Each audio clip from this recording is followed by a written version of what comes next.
నిన్న ఢిల్లీ జంతర్ మంతర్లో జరిగిన హింస, శాంతియుతంగా జంతర్ మంతర్ దగ్గర ధర్నా చేస్తున్నటువంటి యువత పైన పోలీసులు లాఠీ చార్జ్ చేసి బాష్ప వాయుగోళాలను విసిరి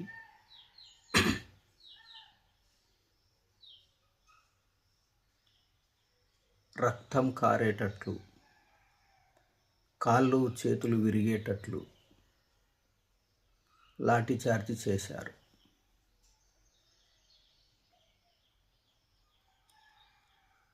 ఇరవై రోజులుగా శాంతియుతంగా కొనసాగుతున్న ఆమరణ నిరాహార దీక్షకు లక్షలాది మంది విద్యార్థులు మద్దతును ప్రకటించి కాక్రోచ్ జనతా పార్టీ ఇచ్చిన పిలుపు కోసం జంతర్ మంతర్ చేరుకున్నారు. ప్రభుత్వం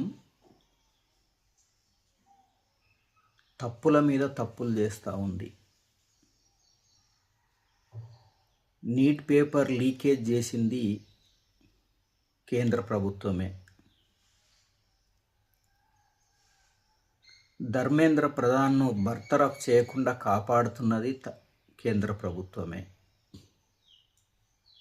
న్యాయం కోసం కదిలిన విద్యార్థులు, యువత పైన తీవ్రమైన దాడిని చేస్తున్నది ప్రభుత్వమే. ఈ దేశంలో ప్రజాస్వామ్యం లేకుండా పోతుంది, హక్కులు లేకుండా పోతున్నాయి. హక్కుల కోసం, ప్రజాస్వామ్యం కోసం, సమస్యల పరిష్కారం కోసం ప్రభుత్వాన్ని ప్రశ్నిస్తే ఈ దేశంలో ప్రశ్నించిన వాళ్ళపై ఊపా కేసులు వస్తున్నాయి. దేశద్రోహి ముద్ర పడుతుంది. తీవ్రవాదులు అంటున్నారు. రైతు చట్టాల కోసం రైతులు ఉద్యమం చేస్తే రైతులను దేశద్రోహులుగా చిత్రీకరించే ఘనత ఈ బీజేపీ ప్రభుత్వానికే ఉంది.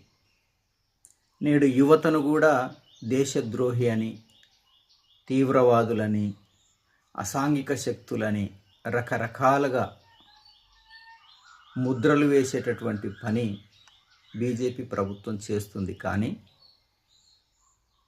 నిజమే కదా, నీట్ పేపర్ లీక్ అయితే ఒక సామాన్య విద్యార్థిని డాక్టర్ కాలేకపోతుంది కదా, డబ్బులున్నోళ్ళే డాక్టర్లు అయ్యే పరిస్థితి వస్తుంది కదా.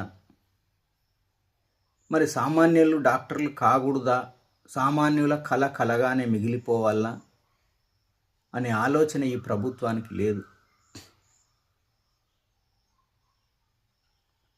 ఈ ప్రభుత్వం ఏం చేయాల్సి ఉండే, నీట్ పేపర్ లీక్ అయిన వెంబడినే తన యొక్క ఔదార్యాన్ని చాటుతూ, లేదా తన యొక్క చట్టబద్ధతను చాటుతూ వెంటనే ధర్మేంద్ర ప్రధాన్ను బర్తరఫ్ చేయాల్సి ఉండే. బర్తరఫ్ చేయకుండా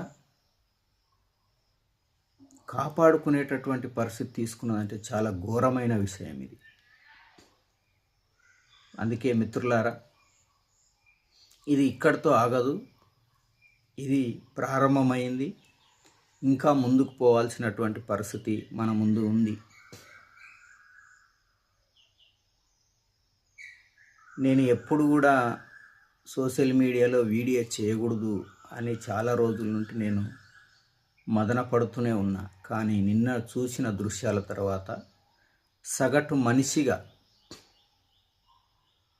స్పందించకపోతే, సగటు మనిషిగా మాట్లాడకపోతే నేను నిజమైన దేశద్రోహినైతే కనుక తప్పని పరిస్థితుల్లో మాట్లాడాల్సినటువంటి స్థితి ఈరోజు దేశంలో ఉన్నటువంటి యువతకు, విద్యార్థులకు, రైతులకు, కార్మికులకు అందరికీ ఏర్పడేటటువంటి పరిస్థితి వచ్చింది. అందరూ కూడా మాట్లాడాల్సినటువంటి స్థితి ఏర్పడ్డది. తప్పకుండా ప్రతి గొంతు కలపాల్సినటువంటి సమయం ఆసన్నమైంది. గొంతు కలిపి ముందుకు పోవాల్సినటువంటి అవసరం ఉందని అందరూ కూడా ఆ రకంగా ఆలోచన చేస్తారని కోరుతున్నాను.